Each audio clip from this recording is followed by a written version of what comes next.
আমরা যে টি-শার্ট বা সোয়েটার রোজ পরি তার প্রত্যেকটা সুতোর আড়ালে যে কি দারুণ একটা প্রযুক্তি কাজ করছে সেটা হয়তো আমরা ভাবিও না।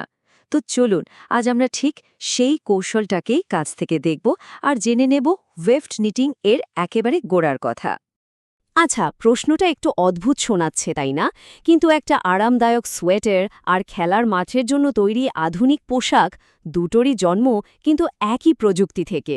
আসুন এই অবাক করা যোগসূত্রটা খুঁজে বের করা যাক। সবকিছুর মূলে আছে একটাই জিনিস, লুপ। আসলে নিটিং মানেই হলো অসংখ্য লুপকে একসাথে গেঁথে একটা আস্ত কাপড় তৈরি করে ফেলা। এই লুপই কিন্তু আমাদের আজকের আলোচনার মূল কেন্দ্রবিন্দু। চলুন এবার সরাসরি মেশিনের ভেতরে ঝুঁকে পড়া যাক। এখানে আমরা এমন কিছু পার্টসের সাথে পরিচিত হব যারা সাধারণ সুতোকে অসাধারণ কাপড়ে বদলে দেয়। এই যে দেখুন, প্রথমেই আসছে ল্যাচ নিডল। একে বলা যায় নিটিং মেশিনের প্রধান খেলোয়াড়। এর মাথার দিকে যে হুকটা আছে ওটাই সুতো ধরে, আর তার ঠিক নিচে আছে ল্যাচ, যেটা একটা ছোট্ট গেটের মতো কাজ করে, খোলে আবার বন্ধ হয়, আর এভাবেই লুপ তৈরিটাকে কন্ট্রোল করে। আর নিডলের একদম নিচের অংশটা, যেটাকে বাট বলে, ওটা ক্যাম সিস্টেমের সাথে মিলে পুরো কাজটা চালায়। নিডলের সবচেয়ে কাছের সহযোগী হল এই সিঙ্কার। এই পাতলা ধাতু প্লেটটার দুটো খুব জরুরি কাজ আছে। এক নম্বর হলো এটা পুরনো লুপ বা কাপড়টাকে নিচে চেপে ধরে রাখে, যাতে নিডল ওপরে ওঠার সময় কাপড়টাও সাথে সাথে উঠে না আসে। আর ২ নম্বর কাজটা হলো নতুন লুপ তৈরির সময় নিডলকে সাহায্য করা। এই একটা কথাতেই কিন্তু এর গুরুত্বটা পরিষ্কার হয়ে যায়।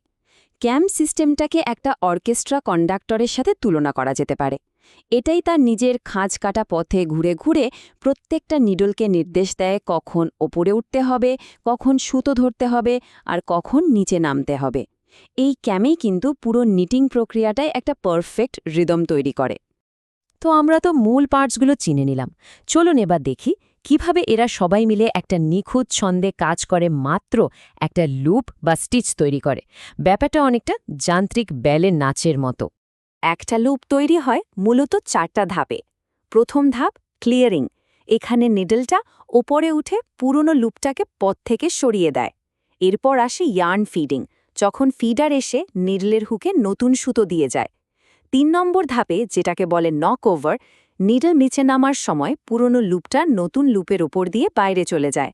আর সবশেষে সিঙ্কার নতুন লুপটাকে ঠিক জায়গায় ধরে রাখে, আর পুরো চক্রটা আবার প্রথম থেকে শুরু হয়।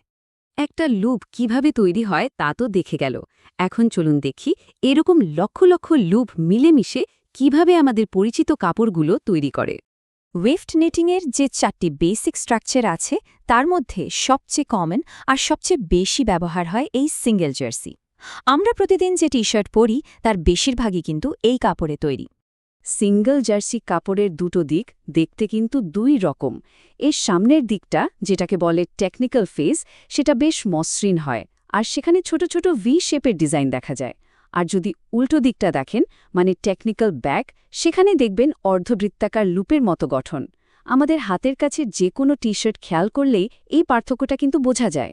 এই দেখুন, এখানে সিঙ্গল জার্সির সেই চেনা ভি আকৃতির গঠনটা স্পষ্ট দেখা যাচ্ছে। এই লক্ষ লক্ষ ভি মিলেই কাপড়টাকে তার পরিচিত মসৃণ ভাবটা দেয়। এবার আসা যাক আরেকটু জটিল একটা গঠনে, যেটার নাম রিবনিট।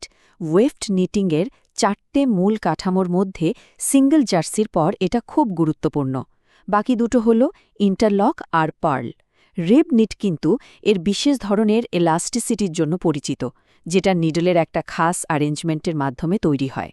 রিবড কাপড় বানানোর মূল কৌশলটা হল এখানে 2 সেট নিডল ব্যবহার করা হয়, যারা একে অপরের দিকে মুখ করে থাকে। একটা সেট সামনের দিকে লুপ বানায় আর একটা পেছনের দিকে। এই যে একটার পর একটা করে লুপ তৈরি হয়, এর ফলেই কাপড়ের মধ্যে সেই পরিচিত উঁচু নিচু বা রিবড টেক্সচারটা আসে। এই ছবিটাতে রিব কাপড়ে সেই লম্বা লম্বা বা খাড়া লাইনগুলো একদম পরিষ্কার। এই গঠনের জন্যই কিন্তু রিব কাপড় এত বেশি টানে বা ইলাস্টিক হয়। আর ঠিক এই কারণেই সোয়েটারের কলার, হাতা বা নিচের বর্ডারে রিবনিট ব্যবহার করা হয়। এখানে দুটো কাপড়কে পাশাপাশি রাখলে এদের পার্থক্যটা আরও ভালোভাবে বোঝা যায়।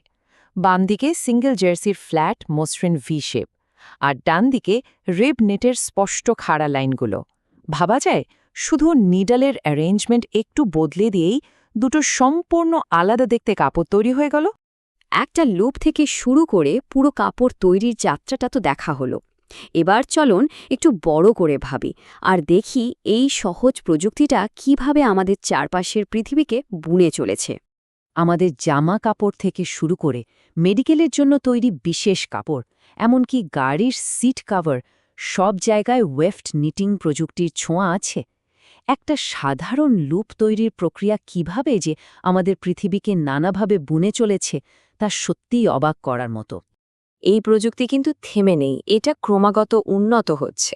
আজকের এই আলোচনার পর মনে একটাই প্রশ্ন আসে, এই জ্ঞানকে কাজে লাগিয়ে ভবিষ্যতে আর কি কি নতুন আর অভাবনীয় কাপড় তৈরি করা সম্ভব?